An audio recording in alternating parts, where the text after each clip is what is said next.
Hey guys, it's Nick and welcome back to the Modeling Edge. And as you can tell from the title or the thumbnail, I'm talking about the Arrma Vorteks today. Now these just came out. It's Arrma's newest 3S and newest car release for 2021. And the reason I'm doing this is because, well, I've only been doing heavy RC since about December. I have been working on RC cars for my job and doing the RC hobby for about a year now. And I have shown some painting videos, upgrades, and stuff like that on this channel, but it is a big hobby of mine, and hopefully I'll reach the RC guys or get some of my modeling guys into it because there's a lot of stuff you can do, and there's a lot of kits. So before I get any more into the Vortex, there's my shelf of vehicles, customized my monster trucks, painted the bodies, the rims, built the tires. The Tamiya Cloudbuster right there, for anybody that knows RC knows it's a kit, but if you're a modeler and don't do RC, that's a complete kit. You get it like a model kit. It's from Tamiya. So anyway, really fun hobby. Now everybody's done a video on the Vortex already, so I'm just going to do a quick breakdown of the truck, and you can see the price of it there from our store, which is, I work at Hobbytown, that's what I sort of manage. It's going to be $380, and I'll get into the reason why it's so much more expensive. But here is my Vortex. Now, it's going to look a little bit different than yours stock out of the box. I painted the tires because I wanted a more proper old school buggy look. So painted the tires white. Obviously I took the Vortex nameplate off and put Hobbytown, just like my Hobbytown Stampede, up back. And other than that, everything is box stock on this. So I'm going to move the camera closer because, just like the title suggests, I will be doing the speed pinion installation on this for anybody that hasn't done it. But I also want to break down some features on this vehicle. Alrighty, so here it is a little bit closer. Before I open the body up, you do get your little bag of accessories, the owner manual, and then what everybody's putting in their videos, so I'm not really going to talk on it too much. You do get preloads, extra body savers, an Allen key, this multi-tool, which is cool. Looks like a little gun. Don't know what it's supposed to do. You have a load set for 11B, 15B, and you have a 12mm hex right there. Why? I don't know. I have no idea if this was intended just for the Vortex. This is just like, hey, this is cool to have in the workbench. Either way, it is unique. A lot of guys love it, but what we're going to be talking about today is the speed pinion. Now the speed pinion is 20, I believe stock is either 16 or 17, and of course it's the new safety D pinion. Now for anybody, oh, and it comes with its own set screw install. The only thing you have to do is save the E-clip, and I'll teach you guys how to do that. So if anybody doesn't know, the reason you put in things like speed pinions is the closer in ratio the spur gear, which is the gear on the drivetrain, and the pinion, this is the one that goes on the motor, the closer they get in number, the higher top end speed is, the less torque. So that's the basics. Now, the reason this is a whopping $60 more than every other Arrma 3S on the market right now is because of this radio right here. I'll try to get it in the back. It's the DX3. This is your standard radio for all of your 6S Arrmas, and it's even used on the felony and the infraction. Resell it here at Hobbytown for $110 with the ABC receiver in there. So you're getting it for about 60 bucks here. Now, is that a good deal? Is it worth it? I don't know. For anybody that doesn't know what ABC is, it's like Traxxas's TSM. And here's the inside. I'm just gonna power up the transmitter. I have my ABC turned all the way up. Stock positioning is off. And it stands for active vehicle control, which basically means you get your stability gyro activated. And if you had a Bluetooth module, you could also see temps and speeds.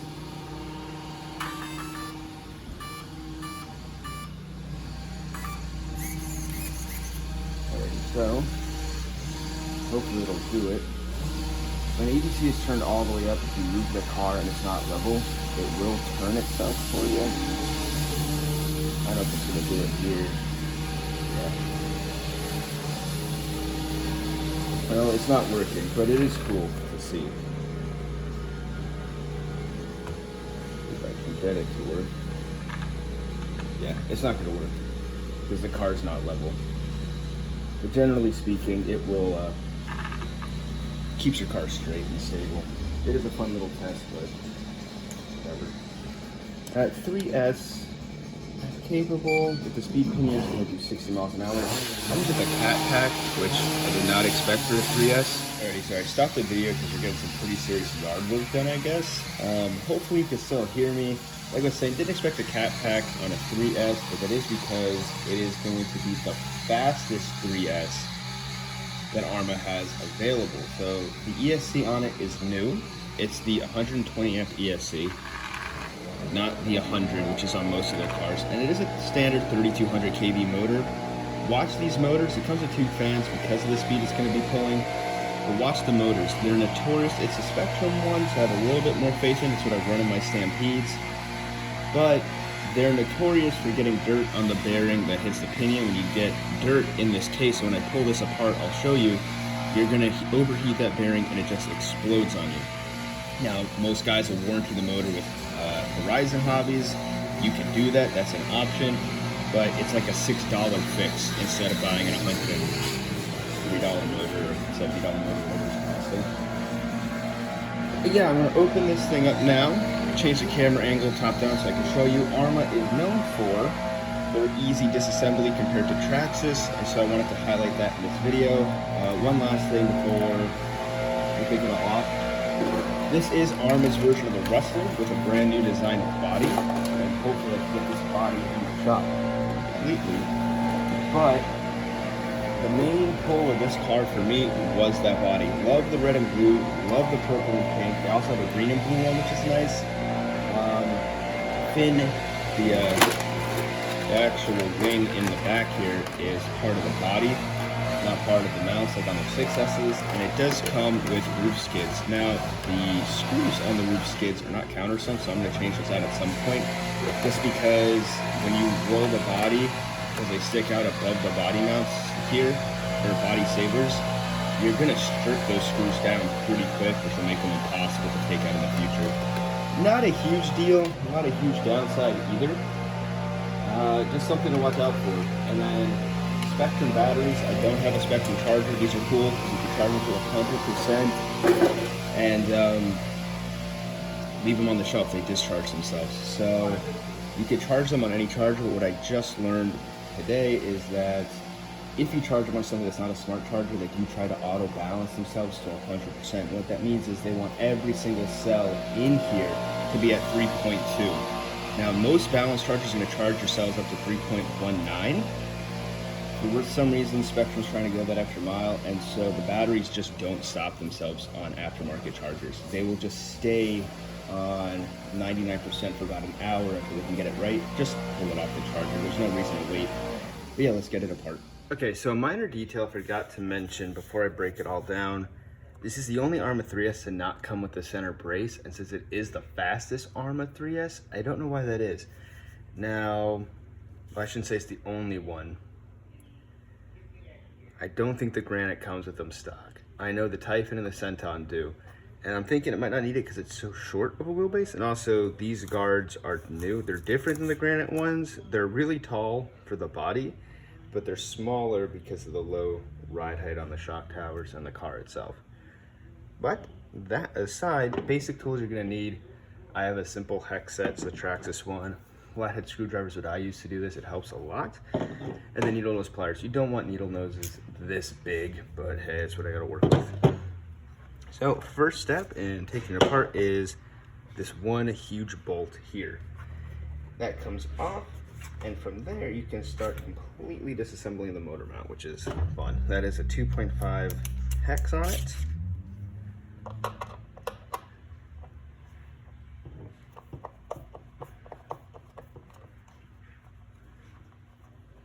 I don't have any here with me now, but I do recommend getting a magnetic tool bench dish. That's what we use at work. They are incredibly helpful, so you don't lose your screws.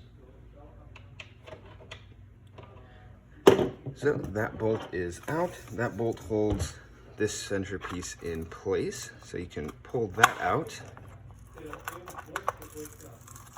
And then slider drive shafts, you just pull them back and then out. don't lose that spring.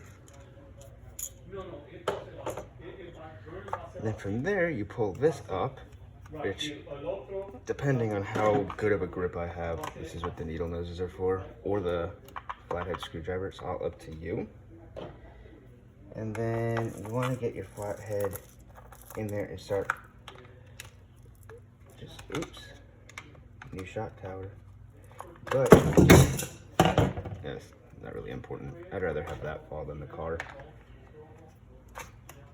But you just push it out. It's a super simple disassembly. And then from here, you're gonna take this casing off, 2.5 again.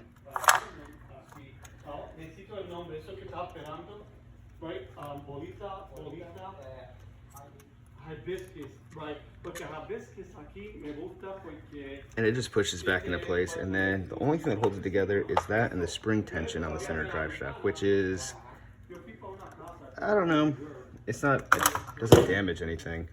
I think it's a genius little idea, just because you don't really need to go through what Traxxas does in their four-wheel drives, which is a whole separate transmission case. Alrighty, so with those three out, pulls the box apart.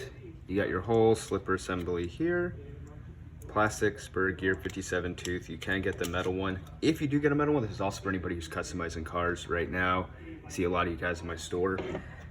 Try and get a hardened steel pinion if you do that. The reason for that is these are nickel plated steel, so they're a little bit softer, and so when you hit the brakes or the slipper slams into it, it eats plastic. When you make this hardened steel, it goes the opposite way, and now it eats the nickel as if it were plastic. So if you upgrade this to steel, that needs to be hardened steel. Just one tip. So hardest part about this is getting that little E-clip off. I use the needle noses. You can just hold it in place. You need to apply equal pressure to either side of the E-clip. Like I said, a smaller needle nose would help here. Or you could get two hex drivers and try and do it that way, which is probably what I'm going to end up doing.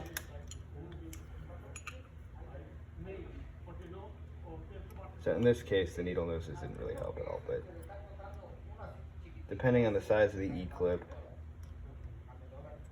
they are useful.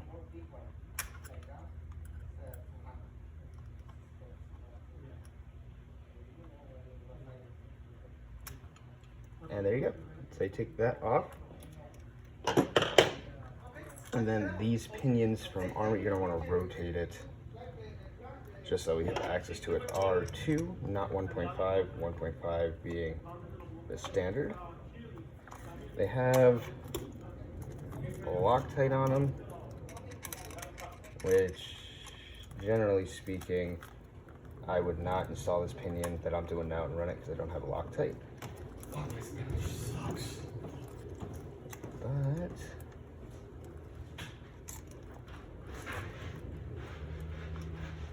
that's off, and then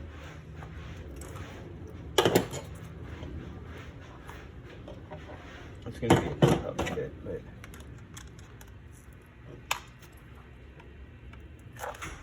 there you go.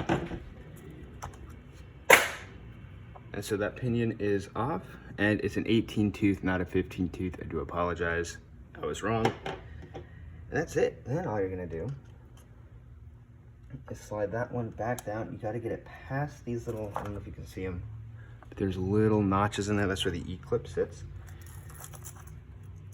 So get it past there. Again, we're gonna tighten that screw down now. You want it to be as tight as possible, especially if you don't have Loctite. However, the reason for the safety D is that if you didn't have Loctite and the pinion comes off, generally speaking, that's going to shred up your spur gear. It's going to mess up everything that it touches at high speeds. Oh no. I think I missed my mark. I did miss my mark.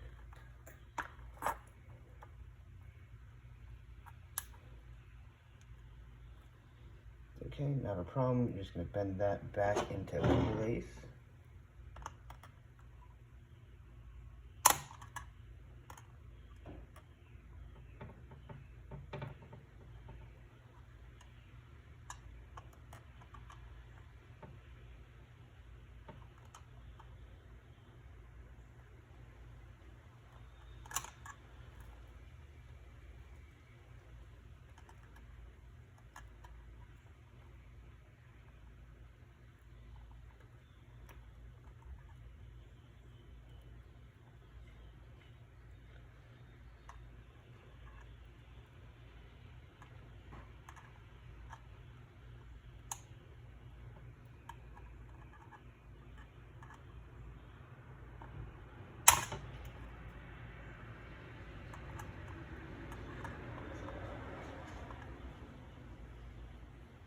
Yeah, so hold on, let me take this off and just reshape it. It is super hard to do this with the motor still in the mount, which is my fault. I shouldn't have done it with the motor in the mount, to be honest.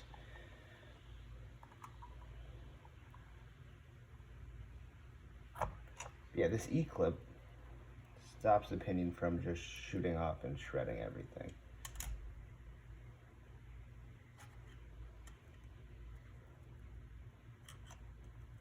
Well, the E-clip's on there, albeit a little loose. I'll have to replace that in the future. Generally speaking, it's not this hard. Oh, this wasn't even that hard, just a little slip. But that's why I use smaller needle nose, so you can have a little bit more control. Then you're just gonna place this. You're gonna have to shift the motor over, so you're gonna take this out of the slipper assembly. Well, not out of the slipper assembly, sorry, out of the actual mount. And try and get it down in there. And as you can see, I can't push the spur gear in there. It's way too tight. So what you're gonna do is go back to your 2.5. And this is the reason I don't want to take the motor out of the mount. But haste makes waste. I shouldn't have been as lazy as I was. And I would recommend just doing this because all these screws are Loctite on Arrma trucks, and while they've said, and it certainly feels like it when I'm taking this one apart, that they have switched from using red Loctite, which is permanent Loctite, and using blue Loctite, which is just the harder stuff. It was almost impossible. If you have an 8 scale, you already have experienced this pain, but it's almost impossible to get your truck apart at this point. As you can see, I just pushed the spur gear down until the pinion moved. And then from there, oops, we just tighten that motor mount back down.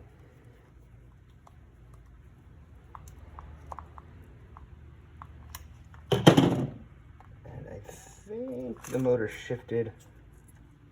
Yeah, it did.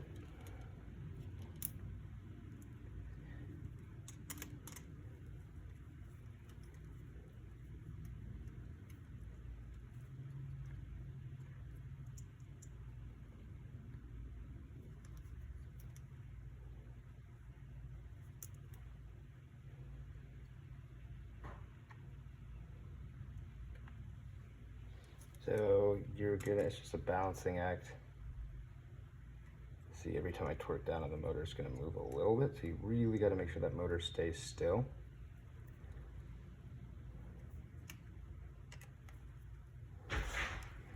And then torquing down on the final screw. You don't need it to be ultra tight, but that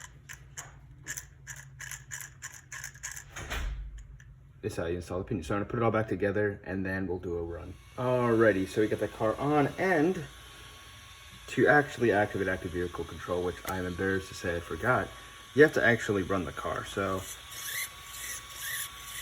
that is what AVC is doing. I forgot I could do it on camera. But all we're gonna listen to now is just to see if that mesh is smooth or if it's too tight.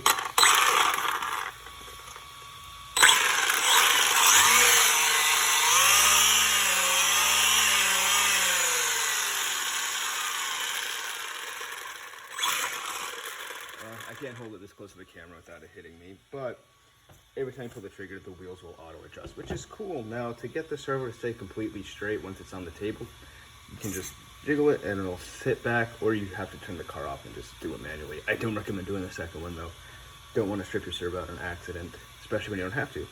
But that mesh is good. The car is running fine. And so that's it for this video.